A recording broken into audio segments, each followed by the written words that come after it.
Simone Absalom. 450 jobs are expected during the construction phase of a new renewable energy plant in Clarendon. Ground broke on Friday for the 94-megawatt power plant at Jamaica.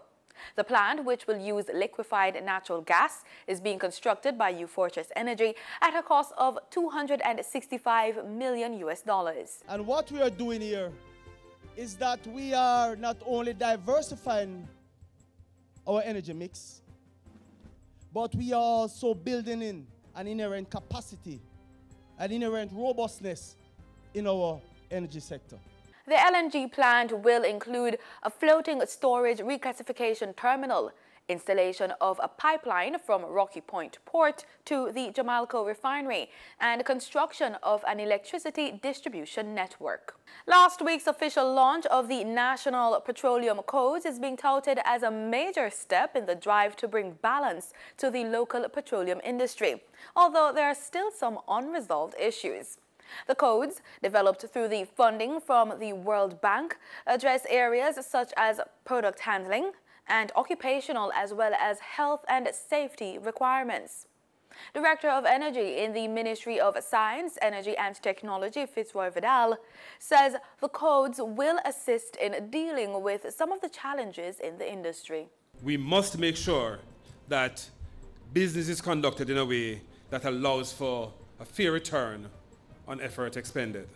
Bureau of Standards Jamaica Standards Council Chairman James Rowell is urging all stakeholders to implement the standards in order to drive the petroleum sector. The Jamaican Standard National Petroleum Code consists of 5 standards, including the JS 341 for liquid petroleum products, which contains product specification for unleaded motor gasoline, unleaded E10 motor gasoline, 90 index, and Jet A1 fuel, and JS 343 for petroleum-based lubricants. The National Petroleum Codes are now officially gazetted as Jamaican standards. The codes should be available for purchase through the BSJ's Technical Information Center. The Jamaica Public Service, JPS, says it has repaired 16,277 streetlights across the island as at October 31. In a release to the media, the Light and Power Company explained that this represents an average of over 1,600 repairs per month. Meanwhile, JPS says some 35,000 additional streetlights will be upgraded to the more energy-efficient smart LED lights by the end of the year. The power company says the upgrading program will eventually cover all 105,000 streetlights that the company owns across the island.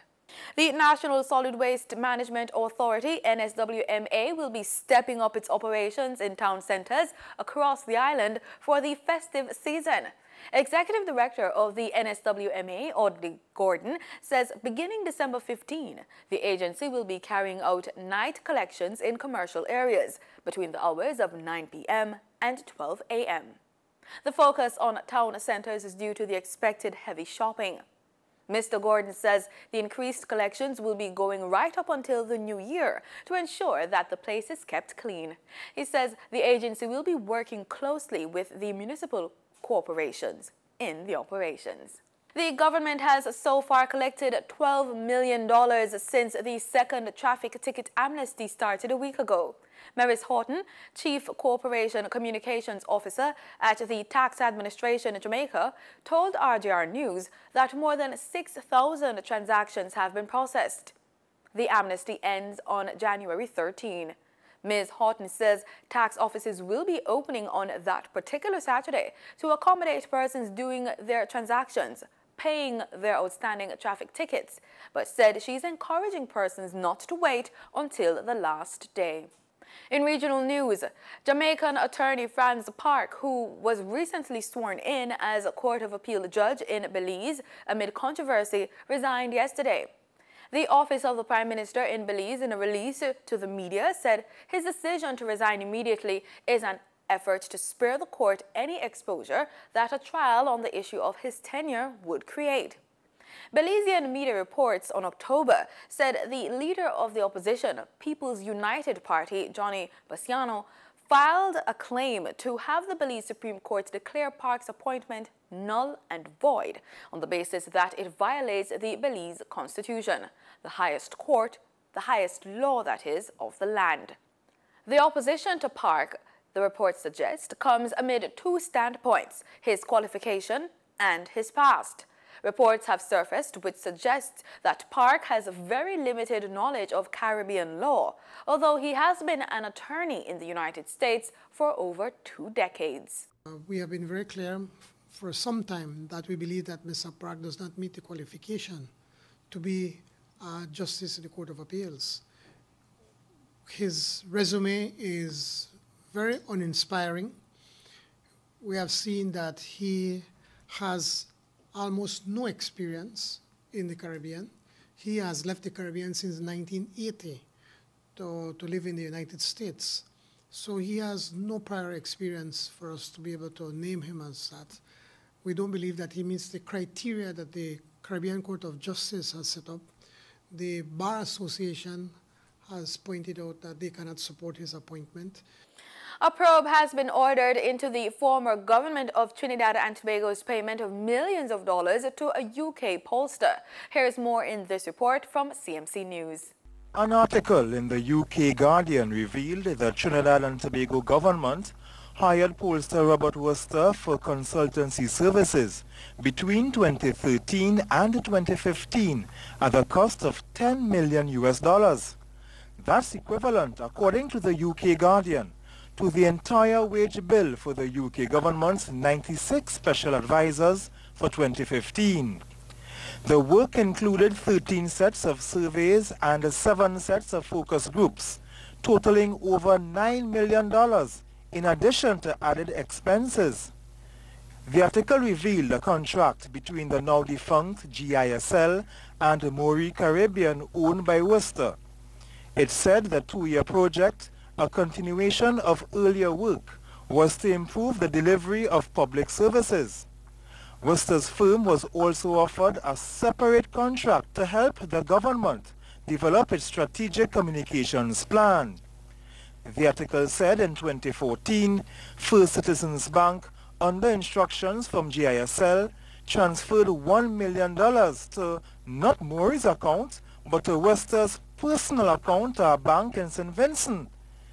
According to the UK article, documents seen indicate that one of the subcontractors, Caribbean Market Research Limited, was paid only around $8,000 for carrying out 7 focus groups on behalf of Maury Caribbean. But Worcester said this is just a fraction what Maury had paid to all the subcontractors. While documents indicate the government approved over $1 million, we are still dealing in US, worth of invoices relating to Maury Caribbean in 2015. CNews tried to contact former Communications Minister under the PP government, Vassan Barath, but calls to his phone went unanswered, while Government Minister Stuart Young opted not to comment on the issue.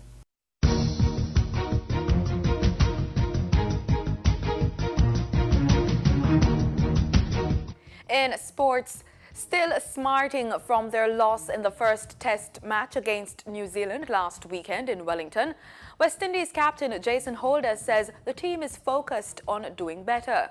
He was speaking in a post-game press conference on Sunday. New Zealand won the first test by an innings and 67 runs. To get bowled out on the first day of any test matches doesn't really put you in a really good position going into the remaining days of the test game. The only way to get back in the game was to get new ball wickets and to make early inroads into the New Zealand top order.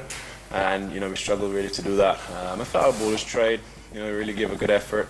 We didn't help ourselves in the field sometimes with our fielding, and obviously wickets off no balls was a factor as well. So again, credit to the bowlers. I thought we batted well in the second innings as well, but just too much to do after the first display. Holder rubbished claims that the team had lost its resolve to fight back after being bowled out on the first day. One stage of the game we were out of it. We've been fighting throughout this last year, and we've shown a lot of fighting in the entire years as a side. And the way we clawed back in the second innings particularly was commendable. To get 300 odd it's still very good, but we wanted that probably in our first innings. You know, we always speak about a good first innings total. It really sets the game up, and we didn't have that in the first innings, and we obviously faltered. The second test in New Zealand begins in December. The Windies skipper urged his men not to panic. You know, I think we've done, again, reasonably well in the year. We've done some really good things in this test match as well, so there's no need to panic. You know, there's only one test match gone. We lost the first test match, obviously. It's just a chance to put things right in the second test match. Hamilton probably will be similar conditions to what we had here in the second innings. I've played it before. It's a good batting surface, so hopefully our batsmen can really put up a really good first innings total, and we try to control the game from there. And that's the news. Thanks so much for making it PBCJ. We are the People's Station.